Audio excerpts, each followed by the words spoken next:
حضرت امام شافعی فرماتے ہیں میرے علاقے کا ایک نوجوان تھا، عالم فاضل نہیں تھا پر نیک بڑا تھا، میرے ساتھ حج کرنے آ گیا اور مجھے وہاں جا کے پتا چلا وہ بھی آیا ہوا ہے۔ فرماتے ہیں وہ حج میں میں بڑی کوشش کرتا اس سے ملنے کی، تو کہتا حضور کیا حج میں باتیں کرنی، رب رب نہ کریں، احرام باندھا ہوا ہے بعد میں بات کریں گے۔ فرماتے ہیں موقع ہی نہ دیتا، جوان تھا بڑا پرہیزگار۔ فرماتے ہیں وہ جب بھی دعا کے لیے ہاتھ اٹھاتا تو کہتا یا اللہ مجھے قبر میں بھی نماز کی اور قرآن کی توفیق دینا۔ کہاں؟ مولا علی ایک دن آ کے کھڑے ہو گئے، عرض کرنے لگے یا رسول اللہ جنت میں نماز بھی ہوگی کہ نہیں؟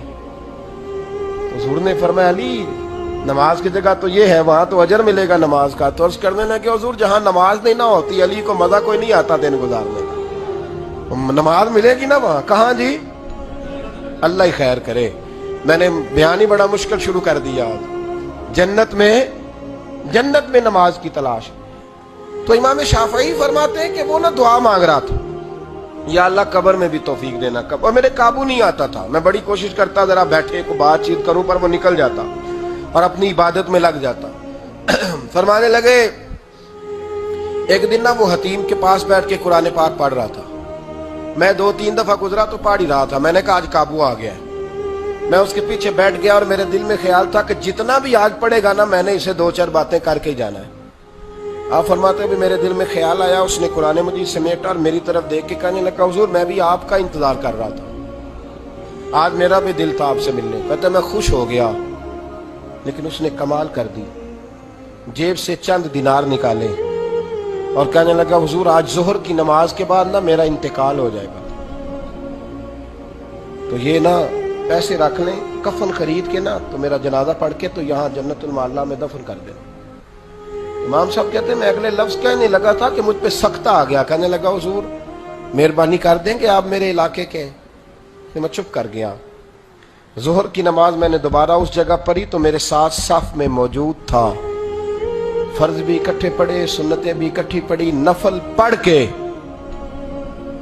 جب میں نے توجہ کی تو وہ زمین پہ لیٹا ہوا تھا، میں قریب جا رہا تھا تو اس کے کلمے کی آواز میرے کانوں میں آ رہی تھی، اور جب تک میں اس کے پاس پہنچا اس کی روح پرواز کر گئی تھی۔ عرش فرشتے بانگاں ملیاں، مکے پہ گئی شور، بلے شاہ ایسا نہیں ہوں مرنا، اتنے مر گیا ہی کوئی ہور۔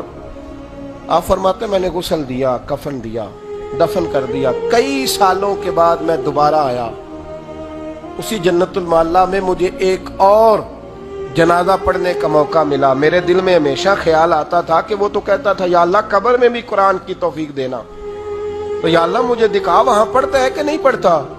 تو امام صاحب فرماتے ہیں وہ میرے دل میں بات تھی، اللہ نے موقع دیا، میں دوبارہ جنازے میں گیا تو جو قبر کھودی گئی وہ اس کی قبر کے بالکل ساتھ تھی۔ اچانک میری نظر پڑی تو قبر کی دیوار گر گئی، لوگ پریشان ہو گئے، کہنے لگے آپ عالم، اب آپ بتائیں کیا کرنا ہے؟ تو کہتا ہے میں نے جھانک کے ذرا آگے دیکھا تو اندر بیٹھ کے قرآن پاک پڑھ رہا تھا، تو میری طرف دیکھ کے کہنے لگا السلام علیکم امام صاحب، یہ دیوار شیوار کوئی نہیں گری، یہ اللہ نے آپ کی دعا قبول کر لی ہے۔ آپ کو پتہ چل گیا نا رب نے مجھے قبر میں بھی قرآن پڑھنے کی توفیق عطا فرمائی، سمجھ آ گئی نا آپ کو؟ فرمانے لگے اب دیوار بند کر دو اور مہربانی کرنا دوسروں کو نہ بلانا۔ میں ٹھیک ہو گیا، آپ کی دعا قبول ہو گئی۔ بھائی قرآن پاک سے دلچسپی، شوق پیدا کریں، ذوق۔ یار کچھ نہ ہو سکے تو اسے دن میں ایک دفعہ چوم کے سینے سے تو لگایا کرو، اس میں ہی بڑا ذائقہ ہے، اس میں ہی بڑا لطف ہے، کبھی اس سے پیار تو کر کے دیکھو۔ یہ اللہ کی کتاب ہے اور اس کا ایک ایک حرف وہ ہے جس کی تشریح مدینے کے چاند نے بیان فرمائی۔